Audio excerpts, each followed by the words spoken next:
You're listening to 94.4 FM Salford City Radio, the Friday Sports Show. You're listening to Salford City Radio 94.4 FM with your host Jimmy Petruzzi on the Friday Sports Show. We bring you news from the local area and around the world, and our aim is to increase participation and awareness of sport. We also have been very fortunate in this show to have interest in the world's best athletes, sports people who work in sports across a wide range of disciplines, sports psychologists. We've spoken to trainers, coaches, sports scientists. We've also been very fortunate to have spoken to some of the most influential people in the field of psychology and related fields who've given us their insight into mental health and related fields. Today, we have a very interesting guest that I'm sure our listeners will sort of really take a lot of today's interview. A lot of people are involved in sport who listen to the show as well, so this I'm sure you'll find very interesting. But even if you aren't involved in sport directly, this should be interesting. I'm certainly looking forward to this evening's show to find out more around training and sports science and development of players.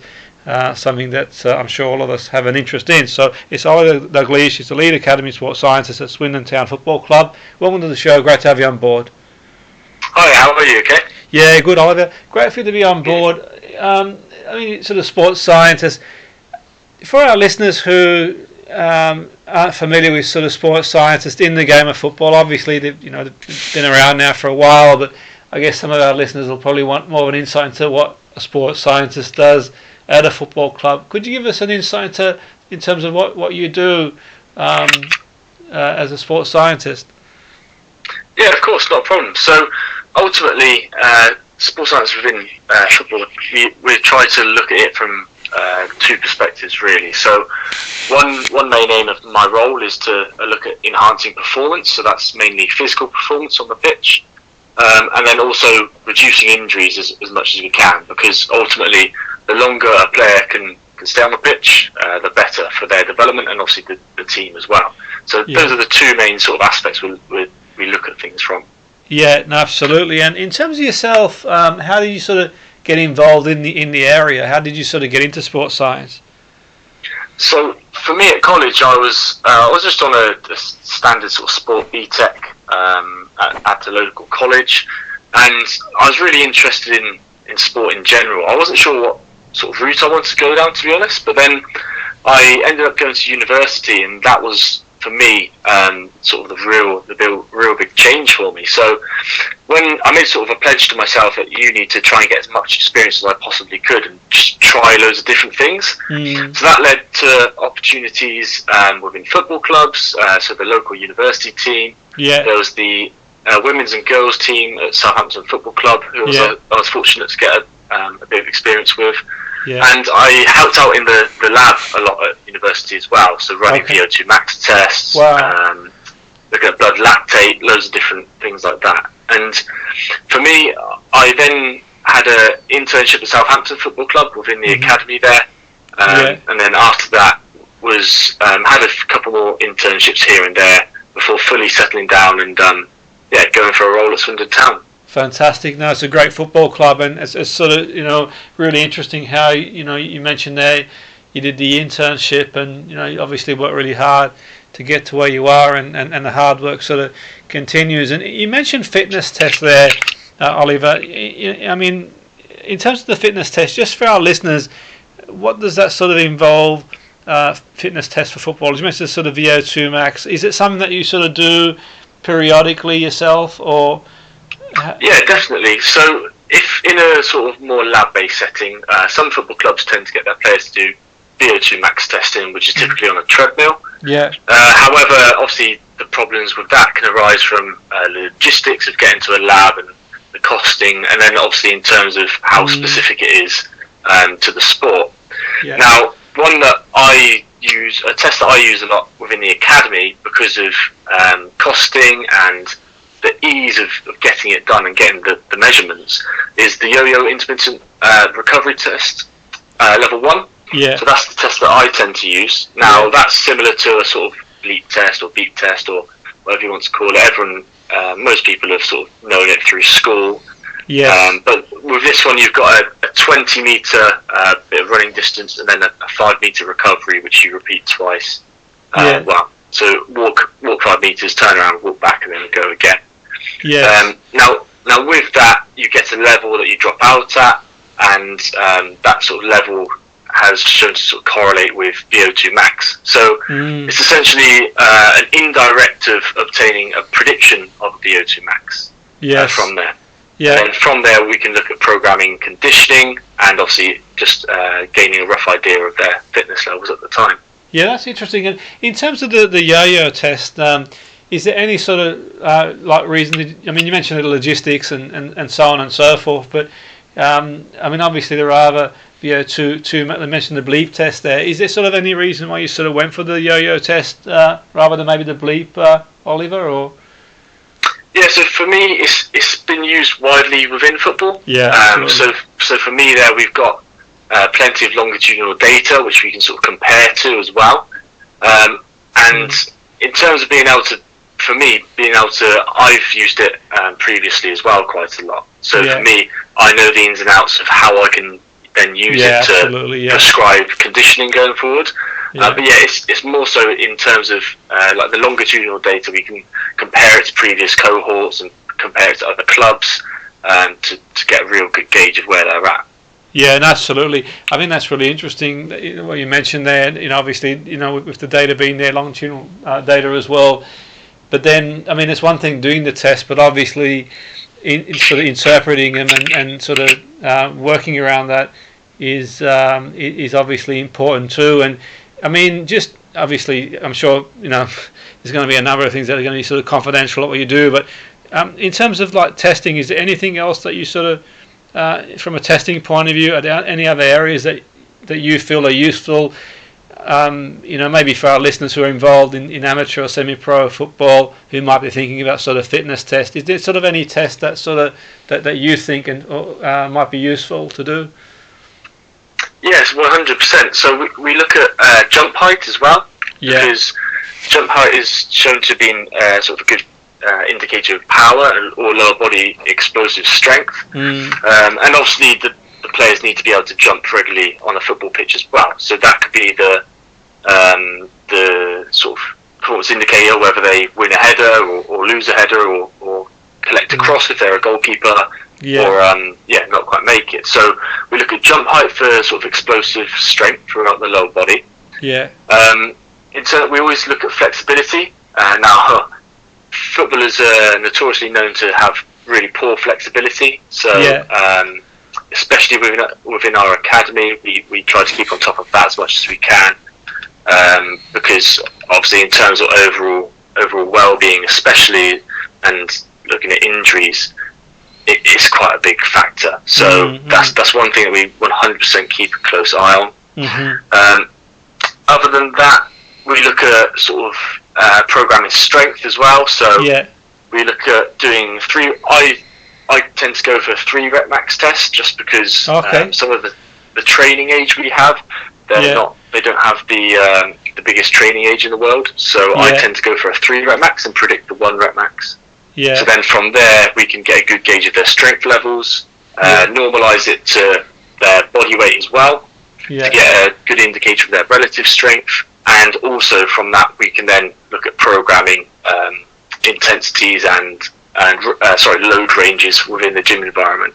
Yeah, no, absolutely. That's interesting, and sort of no doubt, sort of people listening in. Obviously, sort of it's sort of everyone's sort of got to make their own decision in terms of what they use and what's right for them. But it's a really good insight in terms of what sort of you do, and certainly you've sort of given us a really, really good insight in terms of why you administer the certain test, which is sort of great for any listeners who are sort of considering. I mean, one thing that sort of surprises me sometimes, I've got to be honest, some teams still, I mean, obviously in the professional game, testing is sort of pretty much everywhere. I think, like you've mentioned there, you made a great point in terms of accessibility. There are tests that are accessible, I suppose, to anyone. Obviously, the bigger teams, the Premiership teams, things sort of might change a little bit with equipment, but generally speaking, I mean, in terms of, I I know it's outside the scope of the discussion, but do you see these sort of tests being useful, being able to be administered even for maybe the semi-pro player or the amateur player? Yeah, so there are always sort of little adaptations that you can do. Now, in terms of the flexibility side, that's really easy to tick off. So there are so many flexibility tests out there, like simple sit and reach, things like that. You can. So in terms of the sit and reach, obviously there is a specific box which you can use for that. However, you could just alternatively just go from a stand and then try and bend down and touch the floor. Absolutely, you mark out sort of where your fingers can reach, and then from there, that's your score from there. So it's not as sort of, you don't have the equipment, but there's still ways around it. And absolutely. 100%. Yeah, and absolutely. Sorry, Oliver. Yeah. So and then one more example would be in terms of the fitness testing. So one really simple way of obtaining some sort of idea of your fitness level would be to do a 1.5 kilometre time trial. Now, some clubs I know tend to use that to get the maximum aerobic speed of their players. Okay. So it's essentially just completing 1,500 metres or 1.5k as quick as they can. And then from that, they can obtain the maximum aerobic speed, and then obviously program conditioning from there. And that's one that literally anyone can do with literally just tracking their distance and time. Yeah, absolutely. No, I think that's a great one. To be fair, I certainly think that's a great, like you said. I mean, it's sort of, and there's sort of data out there as well that they can look at and see. And I mean, that's the thing, really. I think that obviously fitness is such a huge variable in the game, and it's an area that I suppose you could sort of make a case in terms of measuring it. I wouldn't say it's the easiest to measure. But you can get some, the data is really quantifiable. Unlike, say, people talk about psychological demands, it's obviously more difficult to sort of measure. But look at the physical side, the variables, it's such a huge area. And I mean, do you feel that it's, obviously, you're in sports science but do you think that fitness as a variable is such a massive variable that it's so important that, the players are as fit as they possibly can be? Yeah, 100%, and obviously, ultimately, within these sorts of roles as well, you're ultimately judged on what the players look like on the pitch and whether they look fit or not. So fit, I'm saying in sort of quotation marks, because obviously, on a match day, there are so many things that can affect the status of the player, that their fitness might be dictated by, say, sleep or psychological state or things like that. Absolutely. But ultimately, people, spectators watching the matches might think, he doesn't look very fit, whereas he might have just had a couple of nights really rough sleep, which is affecting him on the pitch, which makes him look unfit. Yeah, 100%. Yeah, I mean, absolutely, or maybe nutrition or anything like that. But I mean, the interesting thing is, I suppose, if say a player was to go on trial at a club, I mean, it is a huge variable. I mean, they could be really talented and have a lot of ability, but these days, that alone, you've got to be, certainly for the first team, you've got to be there and thereabouts, really. I mean, do you find that makes a big difference if a player does come along, you're assessing a player's ability, then that the variable, if two players, all things being equal, you see one that's obviously, fitter than the other and can run quicker and has better times, surely that's going to go in their favour.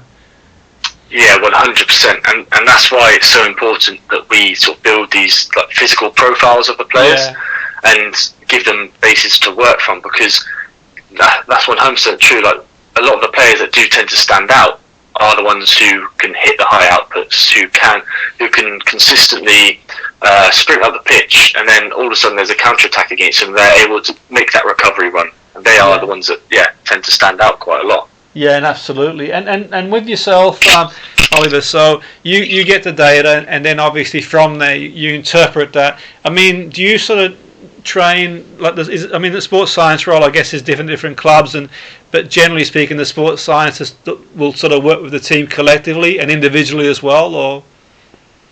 Yeah, so ultimately we have a basis to go from in terms of the average sort of testing and in and around that, but I like to make sure that every test that I run can be individualized, while the data from it can then be individualized for an individual's program. Yeah. So, for example, one example would be with our jump testing. Yeah. I have the players complete both a squat jump and a counter movement jump. Yeah. And then with that data, I can work out eccentric utilization ratio, which ultimately tells me whether the player is good at using elastic energy or they're better at sort of the starting strength without actually using the elastic energy. And then from then, we can look at programming sort of more jumps in their programs or more of a strength focus in their programs to try and even out that ratio and get them utilizing both elastic energy and their starting strength. Yeah, absolutely. And in terms of improving players, I mean, I suppose, genetics play a big part on people's footballers or any athletes' physical attributes. I suppose all you can do is get the best out of the athlete, the footballer you have. I mean, is that a sort of fair point, do you think? Or yeah, 100%. And ultimately, every individual has their weaknesses. Yeah. So we have some players who are absolutely rapid but weak as anything. So that could, although they're very quick, they could be susceptible to injuries in the hamstrings or any other areas because of their lack of strength. So everyone's got their weaknesses. It's just trying to find a way to work on those weaknesses and the strengths at the same time. Absolutely. And you mentioned a really good point there about sort of injury prevention in terms of obviously the team requires the players to play. The playing time is key. The more minutes on the pitch the player, that's obviously a huge goal at every level really to get the players playing. But just as a general insight, obviously there's going to be stuff that you sort of keep in confidence. But are there sort of injury, like anything specific that you can sort of that you do? I mean, you mentioned before about flexibility and sort of any other areas that you sort of train, Oliver, to help with that? Yeah, so for us, it's trying to get a gauge of their sort of hamstring strength and groin strength. Yeah. Now, one piece of equipment that was really beneficial to us used to measure the force outputs of their groin and hamstrings. And so one of them was in a Nordic exercise. I'm not too sure on how many people sort of understand what that exercise is, but there's a Nordic exercise and there's always just a groin squeeze, which can give us an idea of how much force their muscles can produce. Yeah. And looking at that was really beneficial because we could A, see whether they're weak in those areas, and B, we can actually look for imbalances as well. So if there's too much of an imbalance, obviously that can potentially lead to issues further down the line. So it's trying to completely eradicate that. That's really interesting, and that's really interesting stuff, to be fair. And what about recovery, Oliver? What's your take on, say, recovery after games and training as well, in terms of active recoveries and sort of making sure that players get plenty of recovery as well? So it's I think recovery, football in general can be easy from a physical side as long as you do the basics well. So that includes obviously working hard, working at intensity. But then obviously supplying your body with the right nutrients through nutrition, and then obviously the recovery side as well. Now with recovery, I think a lot of people's sort of philosophies tend to differ. Some people may advocate sort of active recovery, and some people might tend to sort of advocate more passive recovery, or just letting them completely have days off. Now with me, I think where I stand on it is I try to educate the players around different recovery styles, so active, passive, and different styles within those two aspects. And then I ultimately let them make their own choices. Now it's only when we have really busy schedules and we've got some of the players in that I'll sort of tend to take a bit more of a leading role in saying, right, we need to do this here, we need to do that there. So I'm a big advocate of trying to get ice baths on board within really tight fixture periods. Because it's shown to be really beneficial in terms of help giving us a slight edge in terms of that recovery, particularly within sort of periods where you're looking to have high outputs quite regularly. Absolutely. Now, with however, I wouldn't advocate ice baths during pre-season, because sometimes ice baths can actually limit the adaptations from exercise. So in pre-season, I sort of tried to recommend the players just really sort of focus on active recovery methods, such as foam rolling, stretching, yoga, things like that. Whereas ice baths I leave to more sort of in-season, where we've got a fixed schedule. Absolutely, that's really interesting you say. I mean, I guess with all, with science in general, there's going to be people who've got different opinions and so on and so forth. I guess it's sort of like you've mentioned there, like a happy medium where if it works for you as well as an individual, great. But there is obviously a rationale behind what you do, which is sort of science-based, and I suppose these days things like cryotherapy and other stuff is sort of other options people have got, but it all comes back down to money, I guess, in terms of cost as well. But I suppose you can improvise to a point, even for the maybe amateur semi-pro footballers can sort of improvise on their own.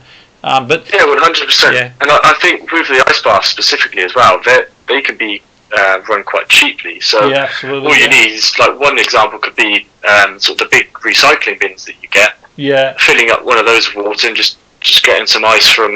Well, you can either buy it from the shops or obviously create it in your freezer. So yeah, absolutely, it can be done on a budget.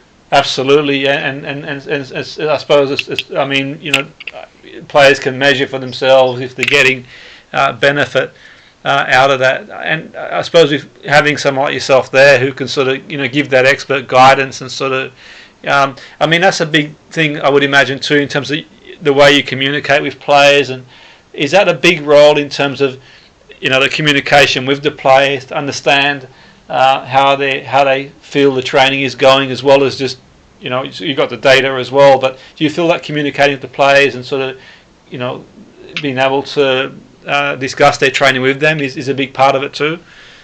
Yeah, 100%. So working in an academy at the moment, so particularly my main role is with the under-18s age group. Now, with them, they're on sort of an education program as well. Yeah. And I help out with that quite a lot, to be fair, sort of trying to educate them in and around their physical side. Yeah. So I found that really beneficial because it actually helps the players understand why I do the things I do. Yeah. And for me, I think education is one of the most important things, particularly because ultimately, as sports scientists, a lot of the data we look at is based from averages. So there's a study with a big sample size, and the sort of main findings are typically, anyway, using averages. And what I say to the players as well is, look, all of the literature that I look at is mainly based from averages and looking at effect sizes and things like that. But you may not be in every single aspect the average person, especially the people that they're using in the studies.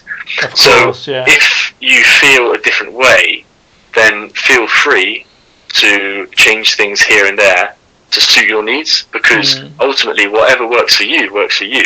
Yeah. So if a player, for example, let's use another example of the ice bath, for example. If they really disliked the ice bath experience and actually caused them more distress, then is it really beneficial for that individual, or is it just going to make things worse? Absolutely. And that's just a rough example, but that it sort of helps explain the point I'm trying to get at. Where absolutely. That's a great point. I mean, I certainly think like you've mentioned there, it's about how the player, I suppose how they feel about it, maybe how intrusive the process is in terms of they've got to weigh it up, and like you said, you sort of you research the literature and you make a decision, and that's not going to be for everybody. But I suppose one thing that I find interesting, I mean, these days there's a lot of information out there on social media and other, and some is good, some probably isn't great, but that's an important point you made there. I think an interesting one there, Oliver, about say not everything's going to work for every player, and I mean there's stuff out there how certain players train, for example, in different sort of leagues and so on and so forth. But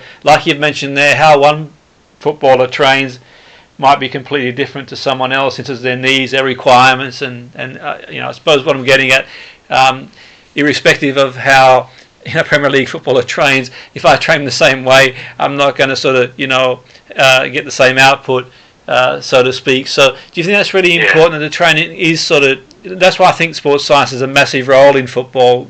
Obviously you sort of tailor it for the individual as well. Yeah, 100%. And I think the key thing is, it doesn't really matter what you do. As long as it works for you and that you can see that it works for you, that's the main thing. So obviously it sort of links into that placebo effect. Now, obviously some players will come in and they'll have seen something on the internet and they're like, oh yeah, this works like really well for me. And I look at what they've sort of spoken about and I'm like, it's definitely not helping you. But because they really think it is, and it actually tends to affect their the psychological side, then it's like, well, it's not, if it's not going to harm them, absolutely, why wouldn't you just let them do it? Yeah, absolutely. I guess it's a sort of balancing act, really, and that's where the sort of studies are really important. The science is important because, like you've mentioned there, that's the other side to it too, where there may be something that's sort of found somewhere, but the issue then becomes, will it cause damage, if not short term, long term as well? So I think that's a really, really important point for anyone listening, to be fair, in terms of their sort of training. Obviously experts like yourself work with players, and you've explained, I think, in an informative way, how it works and how important it is. But in terms of yourself, I mean, obviously, you're working there at Swindon, and I'm sure that's obviously a huge job in terms of the 18s. No doubt some of those players will go on and succeed. And you mentioned the education program too. I suppose our listeners are wondering about the education program. So that basically gives them an opportunity as well to sort of achieve a qualification. Oliver, is that? Yeah. So ultimately, to be quite sort of brutally honest, well, everyone knows that not all of these players are going to be able to get a professional contract. Absolutely, yeah. They're on a 2-year scholarship with us, so they come in after they finish with the under-16s. If they've been selected for a scholarship, then they have 2 years. So 1 year as a first year, obviously second year as a second year scholar. Now, within those 2 years, it's essentially similar to college, where they're on a BTEC program, because obviously they're full-time football players as well at the same time. So they complete education sessions anywhere between sort of 2 to 3 days a week. Now, one of them is sort of half a day, and then the other is a full day, and then little bits in between if they need to catch up on anything. And also, yes, it's a BTEC. It's just there to give them that little bit of education as a backup if they don't get the pro contract. Absolutely, yeah, no, for sure. I mean, that's I think that's really important. Obviously, that they apply themselves, or anyone applies themselves to education, and that's the sort of important thing. And I don't know the stats about players going on to make it, but obviously there's only so many positions for so many players, and I suppose having people like yourself at a football club is great because it gives you the best chance possible to make it. But equally, the realistic side of things is that a lot of players might not make, and having that sort of contingency is key. But it's been great speaking to you. It's been really informative. No doubt the listeners have really taken a lot from that, whether they're in football or not. And we do have a lot of people who listen who are in the game, and so certainly would no doubt have found that really interesting. So we wish you all the very best at Swindon and every success, and hopefully, obviously, carry on doing the great work. And thanks again. Thank you. Yeah. Thanks so much for having me on. Brilliant. That was all the lead Academy of Sports Science, Swindon Town, who was very kind enough to join us on the Friday Sports Show, Salford City Radio, the Friday Sports Show. Your host, Jimmy Petruzzi, bringing you news from the local area and around the world.